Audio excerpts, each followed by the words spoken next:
ఈ ఆకేంటో మీకు తెలుసా? ఇంకేంటండి చింతాకు. సో, చింతాకుతో పప్పు చేస్తారని తెలుసా? చింతాకుతో పప్పు చేస్తారు, పచ్చడి చేస్తారు అండ్ చాలా బావుంటుంది. మనం నార్మల్‌గా ఏ వంటకైనా సరే చింతపండు మాక్సిమం యూజ్ చేస్తాం కదా! సో, చింతపండు మనం చింతపండనేది చింతకాయలోంచి తీస్తాం కదా! సో, దానికి ఉంటుంది చింత చిగురనమాట.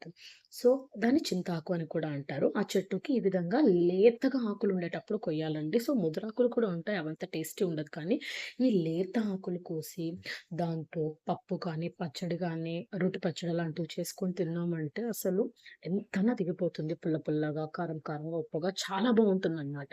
సో, దీన్నేమంటే మార్కెట్‌లో కుప్ప కుప్పలుగా అమ్ముతారు. సో, విలేజెస్ వాళ్ళైతే అలాగే డైరెక్ట్‌గా కోసుకుంటారనుకోండి. సో, మార్కెట్‌లో మనకు కుప్ప రూ. 20, రూ. 10 అలా అమ్ముతూ ఉంటారనమాట. సో, మా ఫాదర్ తీసుకొచ్చారు. తీసుకొచ్చిన దాంతో నేనొక వెరైటీ చేశాను. ఆ వెరైటీ అనేది త్వరలో మన ఛానెల్‌లో పోస్ట్ చేస్తాను.